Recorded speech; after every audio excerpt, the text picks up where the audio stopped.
Forever Unfolds may be a newcomer to the music scene, but they're delivering a lot of talent. Band members Noah Reinecke and Brian Smith have joined the Antidote. Thanks for coming, guys. Thanks for having us. Thank you. Now, Noah, the last time you and I met was way too long ago, because I think it was 2018 when you were playing with Idle Achiever at the Audiofeed Music Fest. So let me guess, a couple of things have happened since then? Yeah, we've had a lot happen.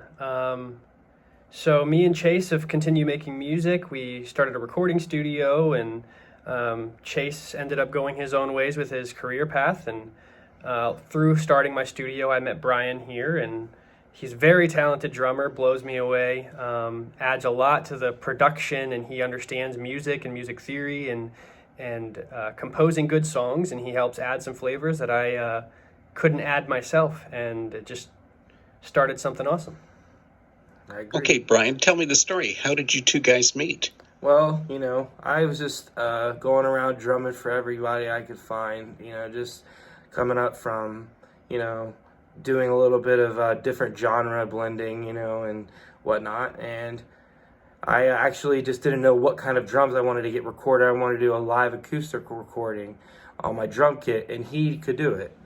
So he was the man, so I hit him up, and I went over there, and he played me some of his stuff, and, then we just started jamming, playing live, and it instantly just felt a instant connection. And I could say it was just like it was meant to, happen. And it just seems to kind of just go with the flow now, and now we're here. Yeah. And it wasn't a Craigslist band. That's a good thing. No, Yes. It was not. These days, you could say it's a Facebook Marketplace band. Yeah. Craigslist is a little outdated, but Yeah, but I definitely didn't even have to do that. It was just more of a, hey, this guy looks something familiar, that I have something in common with myself. So, Noah, you sent me a message a few weeks ago where you said, I spent a couple of years trying to figure myself out musically and determine what's next.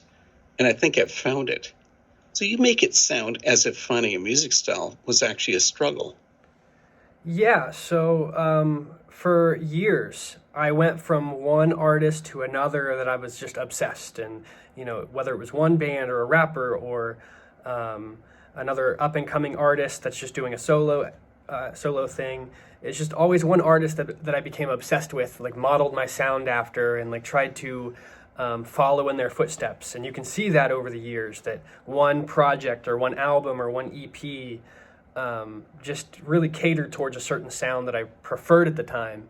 And it wasn't until the last 6 months or 12 months or so that I really started to just put away listening to music and focus on creating music. And I think that part of that was starting the studio that I ran for a while, where I got to work on a million different styles and get away from just hyper fixating on a single sound and a single album or a single artist, and just take a step back and listen to a bunch of different stuff for a while.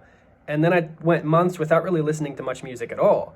And then I just got to create some stuff that really just flowed from within me, stuff that was more unique. And sure, there's inspiration and elements of stuff that I've listened to, but there's characteristics and details and certain things in there that, just don't feel like they were modeled after anyone in particular, but really just flowing freely from, the ideas that are coming from my own brain. Forever Unfolds. Are you creating the forever? In a way, the meaning of that sort of stemmed from just the idea that forever is always unfolding. One day after the next, we're living in this moment between what once was and what will be. And we're living in this beautiful state of right here, right now. And some people want to look forward, some people want to look backwards, but there's something beautiful about just existing right now, and that forever exists in front of us and behind us, and we just live right here. So that's really what inspired that. Yeah, absolutely. That's a good way of putting that. Yeah. Well, let's talk about what you are creating, because Forever Unfolds has released its debut single, YDNML. So what was this? Was calling it You Don't Need My Love way too wordy? Well, it's funny to say. We had some comment on TikTok, just saying, the comment on the acronym, and you know, just knowing that it's not about really having too many words when it has the meaning behind it.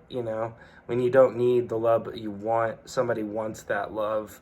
It kind of gave me the chills, and that's why I'm like, the name doesn't really always define the song.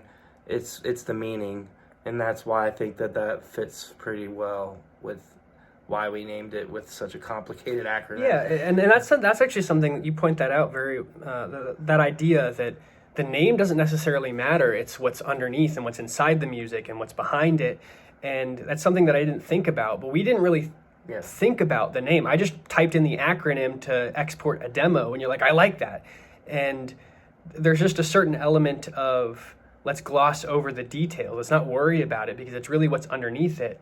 And especially given the meaning behind the song, like it adds a nice, some icing on the cake, and we didn't think through it critically, and it worked out. Yeah.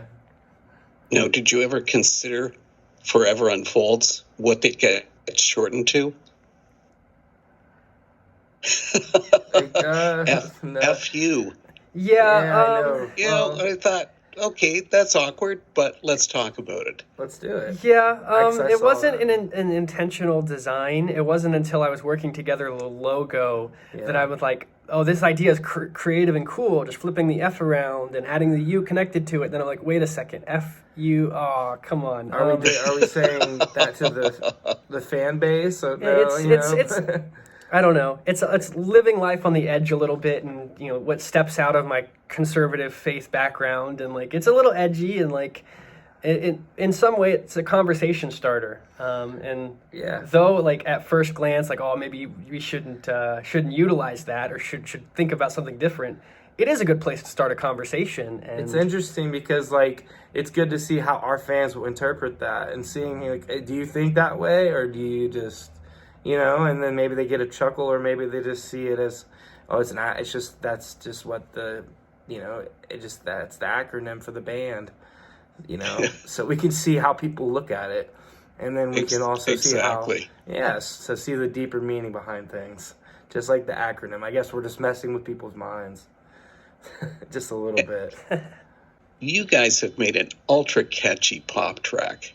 Yeah. Something that makes it stand out, though, is that you've written the lyrics on multiple levels.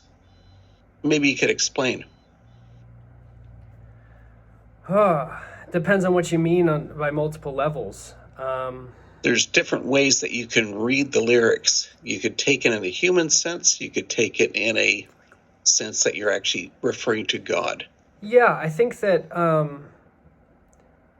there's like I said, specifically with the name, like it's a conversation starter. It's a way to introduce a conversation, and obviously my background is very faith-based. Mission is very important to me. Reaching out to people and leading them to what I believe is the ultimate good and the thing that'll help them the most in life. But not everybody takes it that way, and unfortunately, because of the history of Christianity and some people not necessarily spreading it in the right way, or weaponizing it in certain ways, being judgmental, talking from a place of authority, or looking down on people. There's so many people out in the world that hear anything remotely Christian and are immediately turned off to anything that may be said next. And so I hate that it's come to this, but there's a certain sense of caution that I believe Christians should walk in, that we need to understand other people's perspectives and just take it one step at a time, and just try to talk to people in a way that like is relatable to them and not just what's relatable to you, because I grew up Christian, and if I say things certain ways, they're just not going to listen, and they're going to immediately turn away from that. But phrasing stuff in a way that's understandable and they can perceive it in different ways, and it's like a conversation starter, just like the name. Like I just think that that's really important, that people can perceive it in a way that gives them meaning themselves and allows them to perceive what they perceive from it, and then we can have a conversation like, that's awesome, and I did leave that open for interpretation, but here's my definition, and you don't have to think of it that way, and you don't have to perceive it that way, but those are my thoughts. And I think that having that method of reaching people is somewhat important to me. Like, I want to be able to reach people, but in a way that doesn't push them away before I can even say anything. Just be the light, and just let people to find us through their own way, and then I think the God will do the rest. And I think that that's a good way of just being a Christian, is being open-handed, but yet not forcing them, just letting them see with their own eyes and hear the music. Okay, so when you first started writing the song, who were you intending to aim it at?